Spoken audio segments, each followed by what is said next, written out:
നമസ്കാരം. നമ്മൾക്ക് ഇന്ന് ഏറ്റവും സന്തോഷകര ദിവസമാണ്. വളരെ ഉന്നതമായ വിജയമാണ് നമ്മുടെ സുരേഷേട്ടൻ ഇവിടെ നേടിയിരിക്കുന്നത്. BJPയുടെ പ്രസിഡന്റ് അഡ്വക്കേറ്റ് അനീഷ് കുമാറാണ്. എന്താണ് പറയാനുള്ളത് എന്ന് നമുക്ക് നോക്കാം. തൃശ്ശൂരിലെ BJP പ്രവർത്തകരെ സംബന്ധിച്ചിടത്തോളം വളരെ കാലമായിട്ട് ഞങ്ങൾ ആഗ്രഹിക്കുന്ന ഒരു വിജയമാണ് വന്നിട്ടുള്ളത്. അത് വളരെ തിളക്കമാർന്ന ഒരു വിജയം ഇത്തവണ നേടിയെടുക്കാൻ വേണ്ടിയിട്ട് സാധിച്ചു. എന്തായാലും തൃശ്ശൂരിലെ ജനങ്ങൾ നല്ല ജനാധിപത്യ ബോധമുള്ളവരാണ്, ബുദ്ധിയുള്ളവരാണ് എന്ന് തൃശ്ശൂരിലെ ആളുകൾ തെളിയിച്ചു. കഴിഞ്ഞ 2 തവണ സുരേഷേട്ടൻ നിന്ന സമയത്തും നല്ലൊരു അവസരം തൃശ്ശൂരിലെ ജനങ്ങൾ കൈവിട്ടു. പക്ഷെ അത് തിരിച്ചറിഞ്ഞുകൊണ്ട് ഇന്ന് വലിയ ഭൂരിപക്ഷത്തോടു കൂടി സുരേഷേട്ടനെ തൃശ്ശൂരിലെ ആളുകൾ ജയിപ്പിച്ചിരിക്കുകയാണ്. അതിൻ്റെ നേട്ടം എന്തായാലും തൃശ്ശൂരിനുണ്ടാവും. കേന്ദ്രഭരണത്തിൽ അദ്ദേഹത്തിന് പങ്കാളിത്തം കിട്ടുമെന്നാണ് ഞങ്ങൾ പ്രതീക്ഷിക്കുന്നത്. അങ്ങനെ സംഭവിച്ചാൽ തൃശ്ശൂരിൽ വലിയ വികസന വിപ്ലവം തന്നെ ഉണ്ടാകും. അതിനു വേണ്ടിയിട്ടുള്ള തൃശ്ശൂരിൻ്റെ നല്ല നാളുകൾക്ക് വേണ്ടിയിട്ടുള്ള കാത്തിരിപ്പിലാണ്. പ്രതീക്ഷിച്ചേക്കാളും വലിയൊരു ഭൂരിപക്ഷം എന്നാണ് എല്ലാവരും പറയുന്നത്. എങ്ങനെയാണ് നിങ്ങൾ ഇത്രയും ഭൂരിപക്ഷം പ്രതീക്ഷിച്ചിരുന്നോ? ഞങ്ങൾ നല്ല ഭൂരിപക്ഷത്തോടു കൂടി ജയിക്കും എന്നുള്ളത് തന്നെയായിരുന്നു ഞങ്ങളുടെ പ്രതീക്ഷ. 7 നിയോജകമണ്ഡലങ്ങളിൽ 5 നിയോജകമണ്ഡലങ്ങളിൽ ലീഡ് വരും എന്നുള്ളതായിരുന്നു. പക്ഷേ 6 നിയോജകമണ്ഡലങ്ങളിൽ ലീഡ് വന്നു. പുല്ലൂർ നിയോജകമണ്ഡലത്തിൽ 10,000-ലധികം വോട്ടിന് ലീഡ് ചെയ്യാൻ വേണ്ടിയിട്ട് സാധിച്ചിട്ടുണ്ട്. ആകെ ഗുരുവായൂർ നിയോജകമണ്ഡലത്തിൽ മാത്രമാണ് ഞങ്ങളുടെ കണക്ക് പ്രകാരം ഞങ്ങൾ പുറകിൽ പോയിട്ടുള്ളത്. ബാക്കി എല്ലാ സ്ഥലത്തും ലീഡ് വരാൻ വേണ്ടിയിട്ട് സാധിച്ചിട്ടുണ്ട്. അപ്പോൾ കണക്ക് കൂട്ടിയതിനേക്കാൾ കൂടുതൽ വോട്ടാണ് സമാഹരിച്ചിട്ടുള്ളത്. വലിയ വിജയമാണ് ഉണ്ടായിട്ടുള്ളത്. പാർട്ടിയുടെ വോട്ടുകളെക്കാളും ഉപരിയായിട്ട് സുരേഷിൻ്റെ വ്യക്തിപരമായ വോട്ടുകളും ഇതിനകത്ത് കൂടുതൽ വന്നു എന്ന് തോന്നുന്നുണ്ടോ? ആ രീതിയിലാണോ ഇത്രയും വോട്ട് വർദ്ധിക്കാൻ കാരണം? തീർച്ചയായിട്ടും പാർട്ടിയും വളരെ സിസ്റ്റമാറ്റിക് ആയിട്ടുള്ള പ്രവർത്തനം നടത്തിയിരുന്നു. ബൂത്ത് തല പ്രവർത്തനം, ഞങ്ങൾ ബൂത്ത് പ്രവർത്തനത്തിന് വളരെ പ്രാധാന്യം കൊടുത്തുകൊണ്ട് ഈ തെരഞ്ഞെടുപ്പിൽ വോട്ട് ചേർക്കുന്ന കാര്യത്തിൽ വലിയ ശ്രദ്ധ കൊടുത്തു. വീട് കയറുന്ന കാര്യത്തിൽ, അതുപോലെ കുടുംബയോഗങ്ങൾ നടത്തുന്ന കാര്യത്തിൽ, ഇതിലൊക്കെ ഞങ്ങൾ കാര്യമായിട്ട് ശ്രദ്ധ കൊടുത്തു. അതോടൊപ്പം തന്നെ വികസനം ചർച്ച ചെയ്യാനാണ് ഞങ്ങൾ ആഗ്രഹിച്ചത്. മറ്റ് 2 പാർട്ടികളും വർഗീയത പറഞ്ഞ് മതവികാരം ചൂഷണം ചെയ്തുകൊണ്ട് സുരേഷേട്ടനെ പരാജയപ്പെടുത്താൻ വേണ്ടി ശ്രമിച്ചപ്പോൾ ഞങ്ങൾ അതിനെ ആ നാണയത്തിലല്ല നേരിട്ടത്. ഞങ്ങൾ തൃശ്ശൂരിൻ്റെ വികസനം പറഞ്ഞുകൊണ്ട് സുരേഷേട്ടനെ ജയിപ്പിച്ചു കഴിഞ്ഞു. അപ്പോൾ അത് ജനങ്ങൾ ഏറ്റെടുത്തു എന്നുള്ളതാണ്. ജയിച്ചാൽ തൃശ്ശൂരിനൊരു കേന്ദ്രമന്ത്രി എന്നുള്ള ആ സ്ലോഗൻ അത് തൃശ്ശൂരിലെ ജനങ്ങൾ ഏറ്റെടുത്തു. പിന്നെ സുരേഷേട്ടൻ എന്നുള്ളൊരു മനുഷ്യസ്നേഹിയെ തൃശ്ശൂരിലെ ജനങ്ങൾ വൈകിയാണെങ്കിലും തിരിച്ചറിഞ്ഞു എന്നുള്ളതാണ്. അദ്ദേഹത്തിൻ്റെ ഇമേജ് ഈ തെരഞ്ഞെടുപ്പിൽ വലിയ ചലനം ഉണ്ടാക്കിയിട്ടുണ്ടെന്ന കാര്യത്തിൽ യാതൊരു സംശയവുമില്ല. പല തരത്തിൽ അദ്ദേഹത്തെ അപകീർത്തിപ്പെടുത്താൻ, അദ്ദേഹത്തിൻ്റെ വിജയം തടയാൻ വേണ്ടിയിട്ട് പരിശ്രമിച്ചു. ലൂർദ് മാതാവിന് കിരീടം കൊടുത്ത വിഷയത്തിൽ അത് ചെമ്പാണ് എന്ന് പറഞ്ഞ് അദ്ദേഹത്തെ അപമാനിക്കാനും അവഹേളിക്കാനും നാണം കെടുത്താനും വേണ്ടിയിട്ടുള്ള പരിശ്രമം ഉണ്ടായി. കരുവന്നൂർ പദയാത്ര നടത്തിയതിൻ്റെ പേരിൽ അദ്ദേഹത്തിൻ്റെ പേരിൽ കള്ളക്കേസ് ചാർജ് ചെയ്തു. ഇങ്ങനെ ഒരുപാട് തരത്തിൽ അദ്ദേഹത്തെ ദ്രോഹിക്കാൻ വേണ്ടിയിട്ട് പരിശ്രമിച്ചു, അദ്ദേഹത്തിൻ്റെ വിജയം തടയാൻ വേണ്ടിയിട്ട് പരിശ്രമിച്ചു. പക്ഷേ ഇതെല്ലാം നോക്കിക്കണ്ട ജനങ്ങൾ ഇതിനെല്ലാം ജനാധിപത്യ മാർഗത്തിൽ കൂടി തിരിച്ചടി കൊടുത്തു എന്നുള്ളതാണ് ഇത്രയും വലിയ വിജയം. അതല്ലെങ്കിൽ ഇത്രയും വലിയൊരു വിജയം തൃശ്ശൂരിൽ ഞങ്ങൾക്ക് സാധ്യമാവില്ല. അപ്പോൾ BJP മാത്രമല്ല, BJP അനുഭാവികൾ മാത്രമല്ല, അതിനപ്പുറം എല്ലാ മത സാമുദായിക സംഘടനകളും സുരേഷേട്ടനെ പിന്തുണച്ചിട്ടുണ്ട്. പ്രത്യേകിച്ച് ക്രൈസ്തവ സമുദായത്തിൽ നിന്ന് നല്ല പിന്തുണ ഈ തെരഞ്ഞെടുപ്പിൽ ഞങ്ങൾക്ക് കിട്ടിയിട്ടുണ്ട്.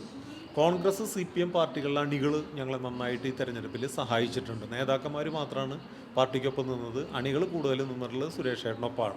അപ്പോൾ അത് എല്ലാ അർത്ഥത്തിലും ഞങ്ങൾ നോക്കുമ്പോൾ അത് തൃശ്ശൂരിൻ്റെ വിജയമാണ്. BJPയുടെ പ്രസിഡന്റ് അഡ്വക്കേറ്റ് അനീഷ് കുമാറാണ് നമ്മളോട് ഇത്രയും നേരം സംസാരിച്ചത്.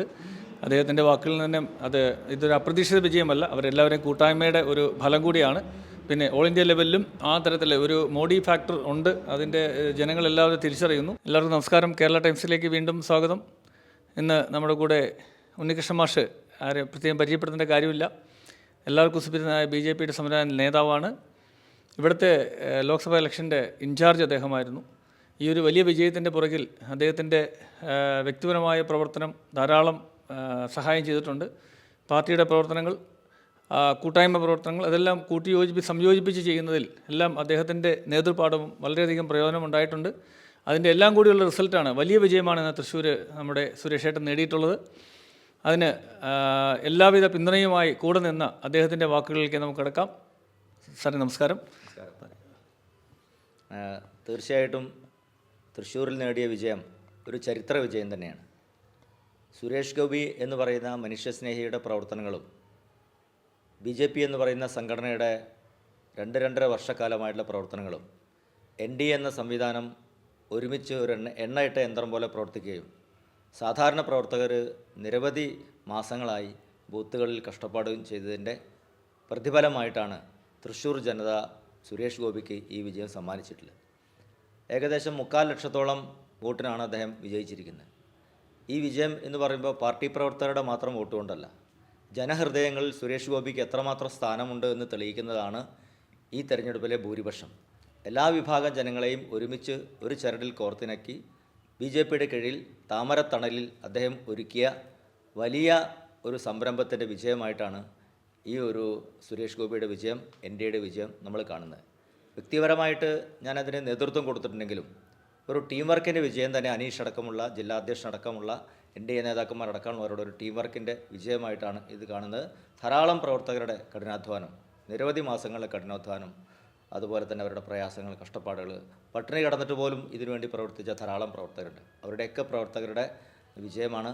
അതോടൊപ്പം തന്നെ ഈ ഒരു പ്രസ്ഥാനത്തിന് വേണ്ടി ഒന്നും പ്രതീക്ഷിക്കാതെ ഒരു വാർഡ് മെമ്പറെ പോലും ജയിക്കാൻ കഴിയാത്ത കാലഘട്ടത്തിൽ ഈ പ്രസ്ഥാനത്തിന് വേണ്ടി പ്രവർത്തിച്ച നിരവധി ത്യാഗധനരായിട്ടുള്ള ഒരുപാട് പ്രവർത്തകർ ഇതിനുണ്ടായിരുന്നു. ജീവൻ ബലിയർപ്പിച്ചവരുണ്ടായിരുന്നു. അവരുടെ എല്ലാ സ്വപ്നത്തിൻ്റെ ഒരു സാക്ഷാത്കാരമായിട്ടാണ് ഈ വിജയം. കേരളത്തിൻ്റെ വിജയമാണ്, തൃശ്ശൂരിൻ്റെ മാത്രം വിജയമല്ല, ഭാരതത്തിൻ്റെ വിജയമാണ്, പ്രധാനമന്ത്രിയുടെ വിജയം കൂടിയായിട്ടാണ് ഇതിനെ നമ്മൾ കാണുന്നത്. തീർച്ചയായും അതൊരു വലിയ ഒരു കൂട്ടായ്മയുടെ വിജയമാണ്. അതുകൂടാതെ തൃശ്ശൂർ ഇത്രയും വലിയ ഒരു ഭൂരിപക്ഷത്തിലേക്ക് പോകുന്നതിൻ്റെ പുറകിൽ മറ്റ് സമുദായത്തിൽ നിന്നും മറ്റുള്ള വ്യക്തിപരമായ വോട്ടുകളും മറ്റ് പാർട്ടികളിൽ നിന്ന് പോലും എല്ലാ വോട്ടുകളും സുരേഷ് ചേട്ടന് ലഭിക്കാനിടയായി എന്നുള്ളതും ഒരു വാർത്തയാണ്. അപ്പോൾ അതിനെക്കുറിച്ച് എന്താണ് മാഷിൻ്റെ? ഇത്തവണത്തെ തൃശ്ശൂർ ലോക്സഭാ തെരഞ്ഞെടുപ്പിൽ NDA ജനങ്ങളുടെ മുന്നോട്ട് വെച്ചൊരു പോസിറ്റീവ് പൊളിറ്റിക്സ് ആയിരുന്നു. ഒരു തരത്തിലും ഏതെങ്കിലും മതവിഭാഗങ്ങളെ അവമതിക്കാനോ അല്ലെങ്കിൽ ഏതെങ്കിലും രാഷ്ട്രീയ പാർട്ടികളെ പ്രതിഷേധത്തിൻ്റെയോ അല്ലെങ്കിൽ അവരെ മോശപ്പെട്ട് കാണിക്കുവാനോ തയ്യാറായിട്ടില്ല.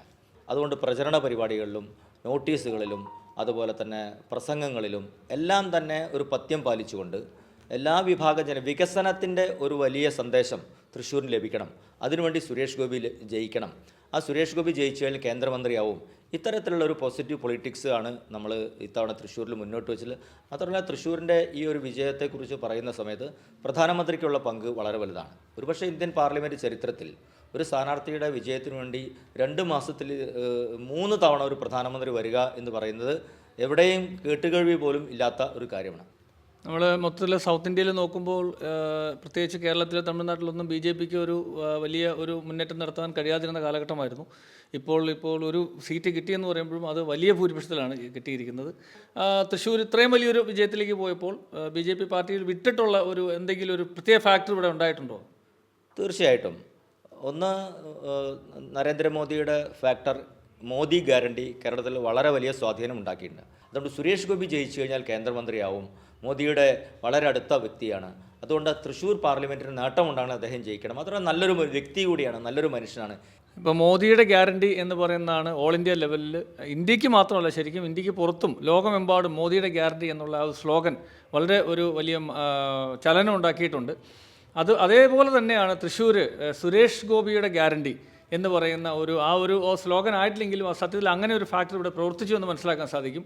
അദ്ദേഹം കൊടുത്തിരിക്കുന്ന വാഗ്ദാനങ്ങളും അദ്ദേഹം കൊടുത്തിരിക്കുന്ന മറ്റ് വികസന പ്രവർത്തനങ്ങൾ ഇതുവരെ കാഴ്ചവെച്ചെന്ന് വെച്ച് നോക്കുമ്പോൾ സുരേഷ് ഗോപിയുടെ ഗ്യാരണ്ടി എന്ന് പറയുന്ന ഒന്നും ഇവിടെ പ്രവർത്തിച്ചിട്ടുണ്ട്. അതിൻ്റെ ഒരു ഫലം ഇവിടെ ലഭിച്ചിട്ടുണ്ട് കാണുവാൻ സാധിക്കും. അവിടെ മതമോ രാഷ്ട്രീയമോ നോക്കാതെ തൃശ്ശൂരിലെ ജനങ്ങളെ ഒന്നായി കണ്ടുകൊണ്ട് ചെയ്യും എന്നുള്ള അദ്ദേഹത്തിൻ്റെ പ്രത്യേക ഗ്യാരണ്ടി, അത് പക്ഷേ ഇവിടുത്തെ ജനങ്ങൾ അത് ഏറ്റെടുത്തു, അത് വിശ്വസിച്ചു. ആ ഗ്യാരണ്ടി വിശ്വസിച്ചു എന്നുള്ളത് ഈ ഫലത്തിൽ നമുക്ക് കാണുവാൻ സാധിക്കും. അതിന് കൂടെ ഏറ്റവും നെടുന്തൂണായിട്ട് ഉണ്ണികൃഷ്ണൻ മാഷും ഇവിടുത്തെ നമ്മുടെ അധ്യക്ഷൻ അഡ്വക്കേറ്റ് അനീഷ് കുമാർ, അങ്ങനെ ധാരാളം പേരെടുത്ത് പറഞ്ഞാൽ ധാരാളം പേരുണ്ട്. അവരെല്ലാവരുടെയും വലിയൊരു കൂട്ടായ്മയുടെ വിജയം കൂടിയാണ്. തൃശ്ശൂർ ജനങ്ങളുടെ വിജയമാണ്. സെൻട്രൽ മിനിസ്ട്രിയിൽ നിന്നും BJP ഭരണ അധികാരികളിൽ നിന്നും നരേന്ദ്രമോദിയിൽ നിന്നുമൊക്കെ കേരളത്തിലേക്ക് നമുക്കൊരു ഷെയ്ക്ക് ഹാൻഡ് കൊടുക്കാൻ, നമുക്കൊരു വ്യക്തി, നമുക്കും ഒരു കൈ എന്നുള്ള രീതിയിൽ അദ്ദേഹം മൊത്തം കേരളത്തെ റെപ്രസെൻറ്റേറ്റ് ചെയ്തുകൊണ്ട് കേന്ദ്രത്തിലേക്ക് പോകുന്നു എന്നുള്ളത് എല്ലാ ജില്ലയിലുള്ളവർക്കും കേരളീയർക്ക് എല്ലാവർക്കും അഭിമാനിക്കാവുന്ന ഒരു നിമിഷമാണ്. ഉണ്ണികൃഷ്ണൻ മാഷ് ഇത്ര നേരം നമ്മുടെ കൂടെ ഉണ്ടായിരുന്നു. ഇനിയുള്ള അങ്ങോട്ടുള്ള പ്രവർത്തനങ്ങൾ സുരേഷ് ഗോപിജിയുടെ കൂടെ ഇവരെല്ലാവരും തന്നെ ആ കാര്യങ്ങളെല്ലാം നടപ്പിലാക്കുന്നതിന് വേണ്ടിയിട്ട് വളരെ ശക്തമായിട്ട് ഇതുവരെ ഉണ്ടായിരുന്ന പോലെ തന്നെ എല്ലാ രീതിയിലും ഉണ്ടാവുകയും വീണ്ടും പാർട്ടിയുടെ പ്രവർത്തനങ്ങൾ ഇതൊരു മാതൃകയാക്കി ഏറ്റെടുക്കുകയും ചെയ്യും എന്നുള്ളത് നമുക്ക് വിശ്വസിക്കാം. ധാരാളം നന്ദി. നമസ്കാരം മാഷ്.